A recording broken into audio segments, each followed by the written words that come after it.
श्री शिवाय नमस्तु। जितने आस्था चैनल पर कथा सुन रहे हो, जितने फेसबुक और यूट्यूब पर सुन रहे हो, बहुत सावधानी से सुनना। 2 बार पशुपति व्रत कर लिए, आपने ये कर लिया, आपने प्रदोष कर लिया, आपने सोमवार कर लिया, आपने सारे अनुष्ठान कर लिए, बहुत सारे उपाय भी करे, तो रविवार को अगर लोटा भरकर शिव को समर्पित करा जाता है तो घर में तेज लक्ष्मी प्राप्त होती है। गीता में लिखा है कि जितने समी के पत्ते डालें उतनी बार नाम और गोत्र बोले, पर आप ज्यादा बार भी ना बोल पाए तो अपना नाम गोत्र एक बार तो बोले। समी के पत्र का जल शंकर भगवान को समर्पित करें, शिव पंचायत का दर्शन करते करते। एक पात्र रख लें, उस पात्र में उस जल को झेल लें, शमी के पत्ते आ जाएं तो आ जाएं, वो जल रख लें और उस जल को एक बोतल में भर लें। लगभग 15 दिन आप उस जल को जैसे शरीर पर तेल लगाते हैं उस तरह से पूरे शरीर पर मलना प्रारंभ कर दें महाराज। ज्यादा से ज्यादा 20 दिन, ज्यादा से ज्यादा 21 दिन या 1 महीना, इतने में शरीर ठीक होना प्रारंभ हो जाता है। कि आपके यहाँ अगर धन की कमी पड़ रही है, पैसा नहीं आ रहा, व्यापार नहीं चल रहा, दुकान नहीं चल रही, धंधा नहीं चल रहा, नौकरी नहीं लग रही, सर्विस नहीं लग रही, तो हमने बार बार आपको कहा है, कोई दुकान आप डाल रहे हो, नया व्यापार चालू कर रहे हो और लग रहा है कि चलेगा कि ना चलेगा। पहले भी मैंने 2-4 दुकान डालकर देख ली, नहीं चली, अब नया डाल रहा हूँ, कर्जा कर डाल रहा हूँ, पैसे लाकर डाल रहा हूँ, चलेगा नहीं चलेगा।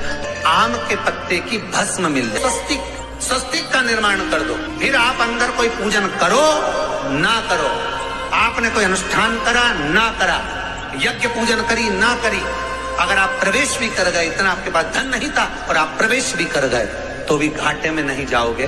शिव महापुराण की कथा का ये संवाद याद रखिए। लिंगपुर आम के पल्लव को जो वर दिया गया तो आम के 21 पत्ते इकट्ठे कर उसको आग लगाकर उसकी भस्म तैयार कर शंकर भगवान के शिवलिंग पर शाम के समय प्रदोष काल में चढ़ा दी और गाय का घृत उसमें डाल लीजिए। जिस पुरुष नारी को चर्म रोग हो जाए, चर्म रोग, कहीं खुजली चल रही हो, कहीं दाने पड़ गए हो, कहीं चमड़ी सफेद लाल काली पीली जैसी पड़ गई हो, कहीं दाग हो रहे हो, चर्म रोग, कहीं खुजाल चल रही हो, तो और उस स्थान पर लगाना चालू कर दीजिए। 3 दिन में दाग खाज खुजली जो भी होगी मिटना प्रारंभ हो जाएगी। उसमें इतनी प्रबलता आ जाती है। शंकर को जो भस्म चढ़ी है, आम के पत्ते की भस्म का भी हमारा शास्त्र वर्णन करता है। उस भस्म को छान कर पीस कर उसकी कोई दुकान आप डाल रहे हो, नया व्यापार चालू कर रहे हो और लग रहा है कि चलेगा कि ना चलेगा, तो उसके लिए सबसे पहला काम करो, कम से कम दुकान खोलने के 7 दिन पहले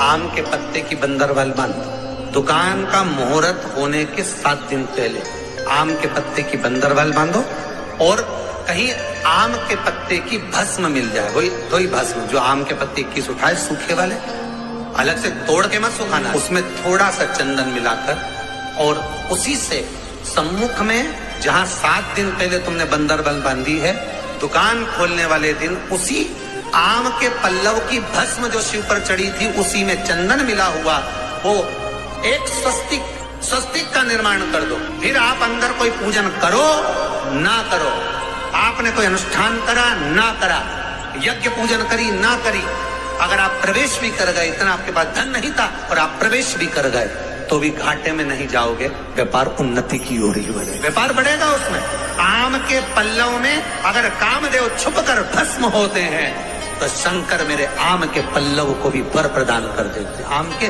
पल्लव को भी शिव वर।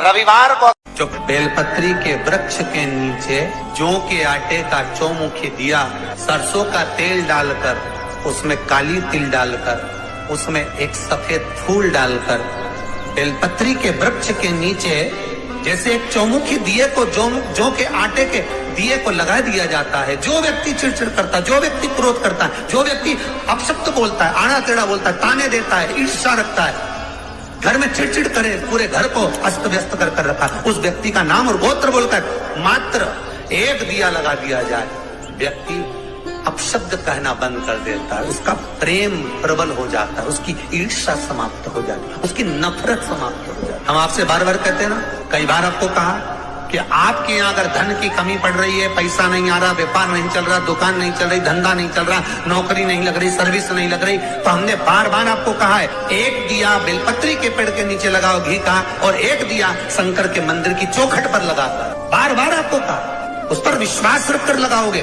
सुख मिलेगा, आनंद की अनुभूति होगी। हम सब बोलिए एक बार जमकर, श्री शिवाय नमस्तुभ्यम। प्रैक्टिकल जरूर करना, कहीं सियोर वाला महाराज झूठ तो नहीं बोल रहा। शास्त्रों की बातें हमारे जीवन में हमें सुख प्रदान करे, इसलिए इस भाव का आनंद करते हुए आज की कथा को विराम देते हैं।